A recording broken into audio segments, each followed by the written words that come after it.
Norma dan keadilan.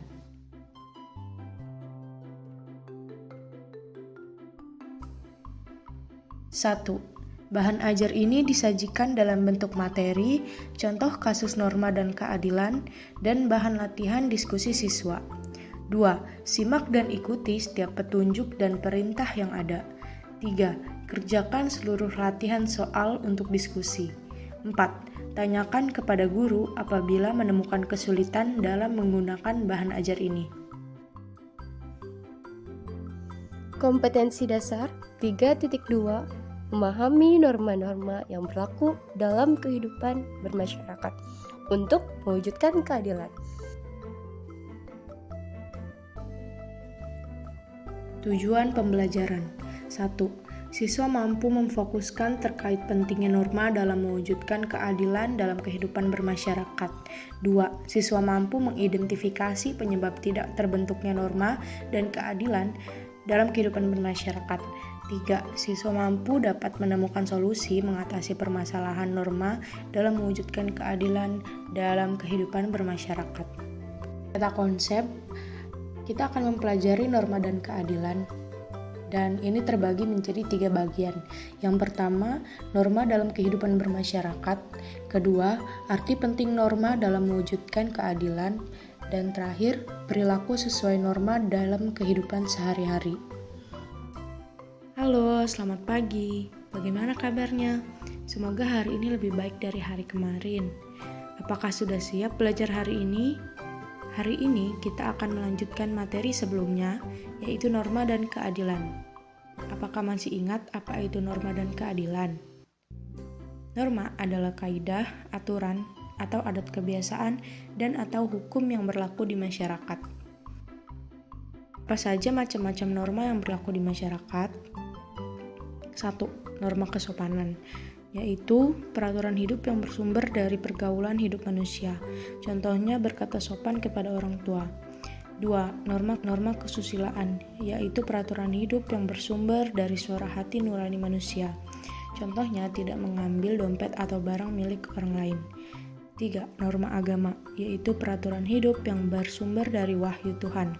Contohnya melaksanakan ibadah sesuai agama dan kepercayaan yang dianut, serta menjauhi larangan yang diperintahkan oleh Tuhan. Yang terakhir, ada norma hukum, yaitu peraturan hidup yang dibuat oleh badan-badan resmi negara yang bersifat mengatur dan memaksa setiap warga negara. Contohnya menaati peraturan lalu lintas. Selanjutnya kita membahas tentang keadilan. Keadilan berasal dari kata adil, yang diartikan sebagai tindakan tidak berat sebelah. Keadilan mengandung arti adanya jaminan negara terhadap warga negara untuk mendapatkan apa yang menjadi haknya dan memperoleh perlakuan yang sama di hadapan hukum. Berlaku pada semua warga negara, tanpa terkecuali semuanya wajib menaati hukum. Nilai-nilai keadilan harus terwujud dalam kehidupan bersama. Ialah sebagai berikut. A. Keadilan distributif, yaitu suatu hubungan keadilan antara negara terhadap warganya. Dalam arti pihak negara yang wajib memenuhi keadilan dalam bentuk keadilan membagi, dalam bentuk kesejahteraan, seperti pemberian bantuan subsidi dan kesempatan hidup bersama yang didasarkan atas hak dan kewajiban. B. Keadilan legal, yaitu hubungan keadilan antara warga negara terhadap negara dan pihak warga negara wajib memenuhi keadilan dalam bentuk menaati peraturan yang berlaku. C. Keadilan komutatif, yaitu suatu hubungan keadilan antara warga negara yang satu dengan yang lainnya secara timbal balik. Berdasarkan Kailan 2004, halaman 83. Tegaknya keadilan hukum merupakan perwujudan sila kedua dan kelima dari Pancasila. Warga negara yang melanggar hukum akan diberi sanksi sesuai dengan berat atau ringannya pelanggaran. Sanksi yang diberikan dapat berupa teguran atau peringatan, denda, penjara, dan sanksi yang menyakiti fisik. Tujuan pemberian hukuman. Yang pertama, pembalasan atas kesalahan. 2. Efek jera. 3. Rehabilitasi. 4. Tidak dapat lagi melakukan kesalahan. Dan 5. Mengisolasi pelaku. Hukum yang berlaku di Indonesia ada 2. yaitu hukum pidana yang diatur dalam KUHP atau Kitab Undang-Undang Hukum Pidana dan hukum perdata yang diatur dalam Kitab Undang-Undang Hukum Perdata. Hukum pidana membahas mengenai pelanggaran hukum seperti tindakan kriminal, contohnya pencurian, penculikan, pembunuhan, dan sebagainya. Sedangkan hukum perdata membahas mengenai pelanggaran hukum di luar kriminal, seperti perceraian, sengketa tanah, dan sebagainya. Pemberian hukuman bagi pelanggaran norma hukum hanya dapat dilakukan oleh lembaga peradilan. Masyarakat tidak boleh turut memberikan hukuman atau main hakim sendiri. Keempat norma yang sudah kalian pelajari harus ditaati oleh semua orang agar terciptanya kehidupan yang rukun. Kepatuhan akan muncul dari diri kita sendiri jika kita memiliki kesadaran akan pentingnya menjalankan keempat norma tersebut. Kesadaran diri harus dimunculkan dari kecil agar kita semua bisa terbiasa menjalankan semua norma di dalam kehidupan sampai kita tua. Apabila norma tersebut tidak dijalankan, pasti kehidupan kita akan dipenuhi dengan kekacauan dan konflik serta keresahan, sehingga kita tidak bisa hidup tenang dan damai. Lalu, masalah apa saja sih yang terjadi mengenai norma dan keadilan dalam kehidupan bermasyarakat? Langsung kita saksikan masalah-masalah tersebut. Berikan contoh pelanggaran norma berikut ini. Wah, hari ini cerah banget. Jadi semangat buat kerja. Sebentar.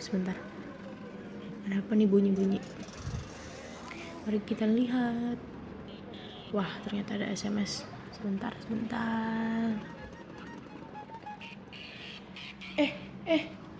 Tolong, HP saya dicuri, tolong pak, itu pencurinya pak, tolong pak, HP saya dicuri.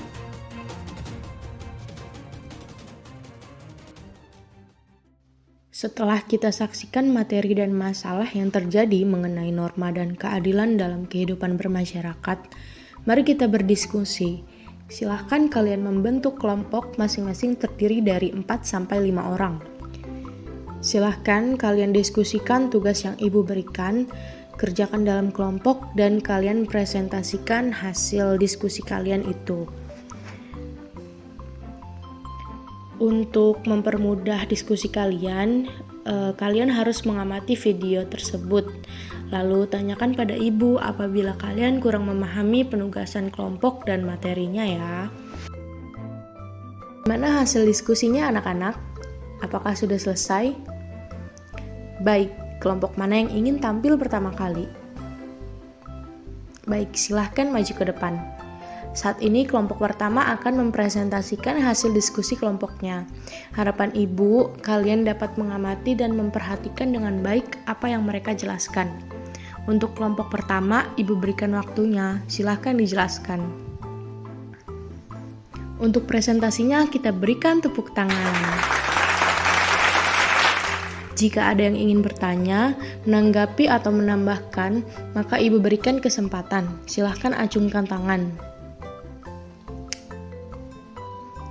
Baik anak-anak sekalian, demikian presentasi kelompok pertama.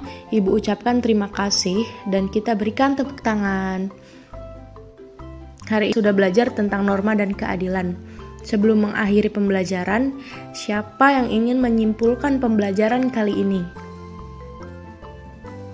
Baik, semuanya sudah menyimpulkan pembelajaran dengan baik. Demikian pembelajaran kita hari ini.